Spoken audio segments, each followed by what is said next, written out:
hukuman penjara itu maksimal seumur hidup. Ya minimal kalau ke situ harus seumur hidup. Yang kayak gini kan jahatnya luar biasa ini si Febri Adriansyah ini.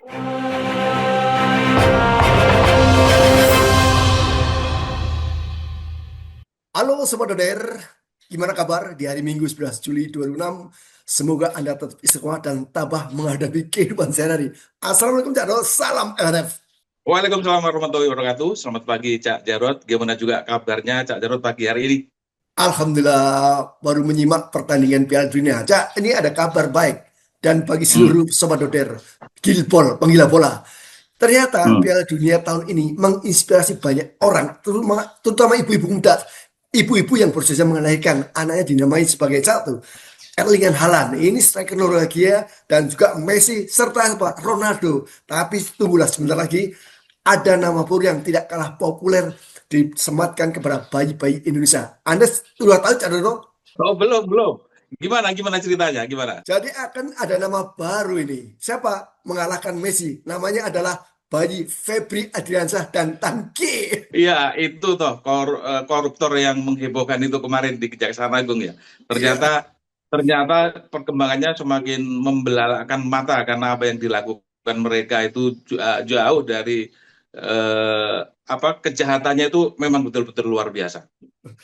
Cak Dodo, ini kan Febri sudah mundur, sudah diganti oleh PLT lah, namanya si Rudi Margono. Ini track recordnya ya integritasnya lumayan lebih bagus daripada si Campitus ini.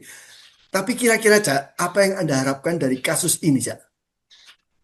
Ya, mudah-mudahan kejaksaan tidak jeruk makan jeruk ya, karena kan kasus ini kemudian diserahkan kepada kejaksaan yang tadinya disidik oleh kepolisian sekarang diserahkan kepada kejaksaan. Dan harapan kita adalah ketika institusi sedang mengusut anak buahnya harusnya tidak konflik of interest sebagaimana dugaan yang terjadi pada kasusnya Andi Yunus yang ternyata tidak diadili di umum. Jadi kan kecurangan itu memang layak disampaikan kepada masyarakat. Nah, kita berharap supaya Kejaksaan Agung bisa membongkar seluruh jaringan Febri Adriansyah ini untuk dihadapkan kepada publik, karena sesungguhnya publik sudah tahu mereka itu siapa saja jaringannya. Cuma Kejaksaan harus bisa memenuhi keinginan publik, dibongkar setuntas-tuntasnya sampai kepada otak intelektualnya siapa sesungguhnya yang mengendalikan ini semua. Saya sih berharap Cak, sesuai undang-undang yang ada itu harusnya kasus ini karena terlalu besar diserahkan kepada KPK. Kenapa? Relatif tidak punya kepentingan, konflik kepentingan, karena kalau polisi dan jaksa agung kan saling menyandera. Anda tahu bagaimana Tan Kie itu ternyata aksi yang ditangkap oleh polisi ini, Tan Kie ini orangnya si Febriansyah. Begitu juga Febriansyah punya saksi kunci beberapa nama yang membuat polisi kebakaran jenggot. Menurut si Mahfud MD itu benar, ada kalanya ini harus ditarik KPK jika kasus ini berlarut-larut. Dan Cak, Mahfud MD termasuk salah satu orang mendukung bahwa Febriansyah ini harus dihukum mati. Seberat-beratnya ini hukumannya Cak. Febri itu ketika menggeledah rumahnya Zarof Richard yang 1 triliun, dia bilang, wah anak buah saya sampai belenak. Lihat uang segitu banyak, enggak pernah lihat uang sebegitu banyak. Nah di rumah dia sendiri ternyata ada uang itu. Munafiknya dia. Sekurang-kurangnya kalau melihat kan pasti dia melihat uang itu karena ada di rumah dia kan. Masa enggak ngelihat? Hukumannya yang pantas apa buat mereka? Orang seperti ini. Menurut saya hukumannya maksimal. Maksimal itu dengan hukuman pidana khusus, bukan pidana biasa. Apa itu? Pidana khusus itu pidana mati. Kejahatan yang dilakukan oleh Febri Adriansyah ini memang jahat di atas jahat, koruptor di atas koruptor. Bagaimana mungkin seorang jaksa agung muda yang menangani kasus-kasus korupsi besar, ternyata dia sendiri juga melakukan korupsi. Ini kan mencederai hati nurani masyarakat Indonesia. Masyarakat Indonesia yang sudah percaya pada Kejaksaan Agung untuk membidik seluruh orang-orang yang diduga korupsi, ternyata main sendiri. Ini yang kemudian membuat geram, dan tuntutan maksimal untuk kasus khusus ini tindak pidana khusus, ini bukan tindak pidana umum. Oleh karena itu hukuman maksimalnya adalah hukuman mati. Saya rasa kalau kita bikin polling misalnya ya, itu sangat mungkin mayoritas akan setuju kalau hukuman mati itu nanti jika terbukti diberikan kepada Febri Adriansyah ini? Ada hal menarik, Cak, bagaimana beberapa pengamat hukum juga menjalankan Pak Prabowo agar menarik kembali itu keputusan presiden yang memberi penjagaan terhadap rumah-rumah aparat kejaksaan. Seharusnya menurut Pak Utami juga Pak Prabowo harus mendudukkan antara Jaksa Agung dan Kapolri yang selama ini tidak pernah duduk bersama. Seperti ada gap. Ini menurut Pak Utami ini berbahaya bagi demokrasi dan penegakan hukum. Jadi ini adalah momentum bagi Pak Prabowo untuk menangani perkara-perkara yang berada di bawahnya, termasuk aparat penegak hukum. Perselisihan atau pertarungan antara kejaksaan dan kepolisian sebenarnya ada sisi positifnya juga. Kalau masing-masing saling bongkar. Tapi kan nggak positifnya kalau kemudian masing-masing tidak saling bongkar. Kan itu yang jadi masalah. Jadi, dan itu terjadi karena KPK yang diharapkan menjadi lembaga independen karena melihat kerja kejaksaan dan kepolisian yang lelet, maka hadirlah KPK. Tapi ternyata KPK juga melempem dan bahkan menjadi alat politik, khususnya bagi Pak Jokowi untuk mengamankan dugaan korupsi dirinya dan keluarganya. Tetapi ya kita lihat perjalanan berikutnya, apakah nanti kejaksaan dan kepolisian ini masih seperti sebelum tertangkapnya Febri atau akan ada perubahan kebijakan dalam mengungkap kasus korupsi. Tapi menurut saya selama Pak Prabowo ini tetap tegas dan tidak terganggu oleh bisikan-bisikan yang lain, saya sih percaya Pak Prabowo akan menyikat habis seluruh aktor korupsi yang terjadi di Indonesia. Apakah itu orangnya Prabowo atau orangnya Jokowi atau orangnya Mega, itu Pak Prabowo tidak peduli dan itu sudah disampaikan sendiri. Dan kita lihat pada peristiwa kemarin rentetannya kan jelas ketika Pak Prabowo memanggil membocorkan bahwa Febri disuruh minta mundur. Belum sampai 24 jam ketika di NTB, ketika meresmikan bendungan di Lombok, Pak Prabowo kembali karena agak lelet ini, kejaksaan maupun kepolisian agak lelet menangani Febri. Akhirnya disindir di situ, langsung subuh-subuh ditetapkan menjadi suruh mundur dan akhirnya ditetapkan sebagai tersangka. Ya kita dukung ya untuk yang ini, kita sepakat Pak Prabowo pemberantasan korupsi kita harus dukung dan sudah kelihatan hasilnya seperti itu, tidak lelet seperti era Jokowi. Pak Prabowo jangan khawatir, kita semua rakyat Indonesia pasti mendukung Anda jika Anda serius menangani kasus korupsi, terutama yang melibatkan penanganan oleh Polri, KPK maupun Kejaksaan Agung. Karena apa? 3 lembaga penyidik hukum ini harus ditangani serius. Pak Prabowo harus memberikan instruksi keras seperti dirijen sebuah orkestra. Begitu tangan diangkat, semua seluruh alat musik terdengar nyaring bunyinya. Jadi dulu, barangkali ada pertanyaan menarik dari netizen. Kalau memang Pak Prabowo serius, kenapa harusnya nanti ke depan liga korupsi juga ditangani secara serius, terutama kasus Pertamina di mana 1.000 triliun menguap, ya?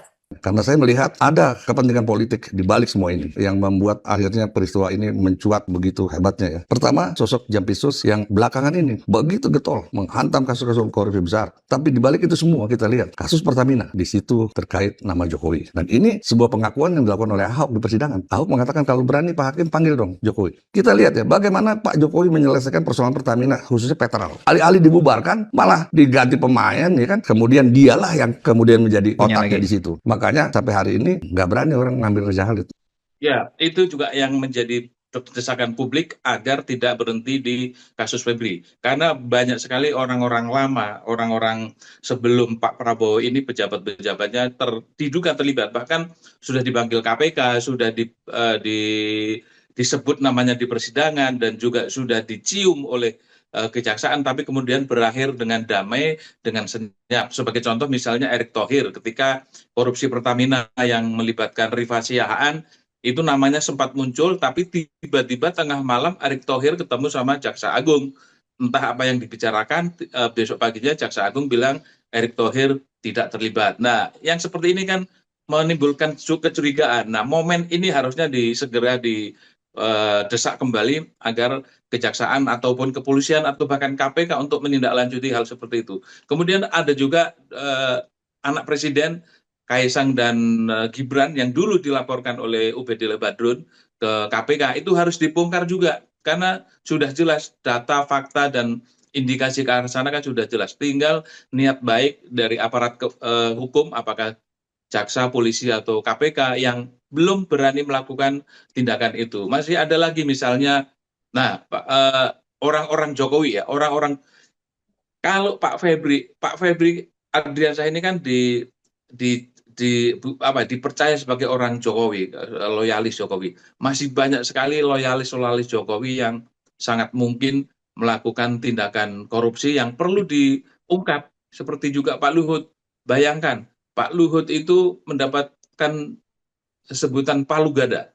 Jadi menteri segalanya ada. Apa lu butuh, gue ada. 65 jabatan strategis dipegang Pak Luhut waktu Pak Jokowi berkuasa. Emang itu mereka bekerja lurus-lurus saja. Bukan kita menuduh. Ini kan kita lihat karakter orang Indonesia kan, kalau dikasih kesempatan ya dimaksimalkan kesempatan itu. Kan itu sesungguhnya. Oleh karena itu, kalau memang Pak Prabowo ingin memberantas korupsi, bersihkan dulu orang-orang atas yang sangat mungkin diduga melakukan tindakan korupsi dan harus didukung oleh aparat penegak hukum di bawahnya, baik KPK, polisi maupun kejaksaan. Ini pekerjaan berat ya bagi Pak Prabowo ya, menghadapi internal dan juga kritikan-kritikan dari masyarakat luas. Tapi memang jadi presiden itu berat, Pak. Kalau nggak berat ya sampean pasti ngotot untuk tidak mencalonkan. Gitu ya, Saudara ya. Ya, apalagi luas kita dari Aceh sampai Papua yang seluas itu, dan sekarang ini korupsi itu tidak hanya terjadi di pusat, tapi di pusat-pusat kekuasaan di daerah. Jadi raja-raja kecil di daerah, kalau dulu zaman kerajaan itu memang ada raja-raja kecil, sekarang raja-raja kecil itu ada di kabupaten, kota, provinsi, dan itu potensi korupsinya sangat besar.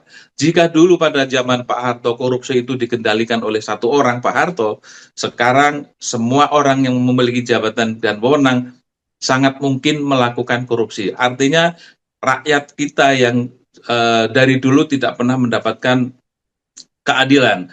Siapapun yang berkuasa, ya rakyat yang jadi korban. Kan itu sesungguhnya. Oleh karena itu Pak Prabowo harus didukung oleh rakyat Indonesia dalam hal pemberantasan korupsi. Karena korupsi ini jelas-jelas menyengsarakan rakyat Indonesia, membuat rakyat Indonesia bodoh, membuat rakyat Indonesia terpecah-pecah, membuat rakyat Indonesia tidak mendapatkan hak-hak yang semestinya dinikmati oleh rakyat Indonesia. Cak pengamat hukum itu juga sering memberikan informasi ke Pak Prabowo tentang bagaimana lembaga penyidik seperti Polri, KPK, dan Jaksa Agung, Pak Prabowo harus segera menyelesaikan, menuntaskan. Tapi kayaknya nggak tahu seperti apa informasi itu tidak masuk ke Pak Prabowo atau Pak Prabowo tidak meresponnya. Yang kedua, kasus MBG. Anda pernah dengar, Sobat Doder, bagaimana sejak awal Prabowo diingatkan, Pak ini berbahaya. Kenapa? Penggunaan dana anggaran MBG itu tidak ada tanggung jawabnya. Dan terbukti, siapa yang korupsi? Korupsi adalah Dadan. Dadan itu orangnya Jokowi, bukan Cak Cendol. Dan jelas orangnya Jokowi. Jadi kan kemudian netizen di media sosial banyak sekali yang menumpahkan sumpah serapahnya, hampir semua orang-orang Jokowi bermasalah. Nah, tinggal keberanian Pak Prabowo untuk menindak dan mengusut dan memerintah kepada aparat hukum untuk membongkar semuanya, dan semuanya sudah cetowelo sebetulnya di media sosial, tinggal keberanian saja untuk melakukan itu. Dan Sobat Doder, kalau Anda bisa menyimak bagaimana kasus yang terbaru yang sekarang kalah dengan kasusnya si Febriansyah.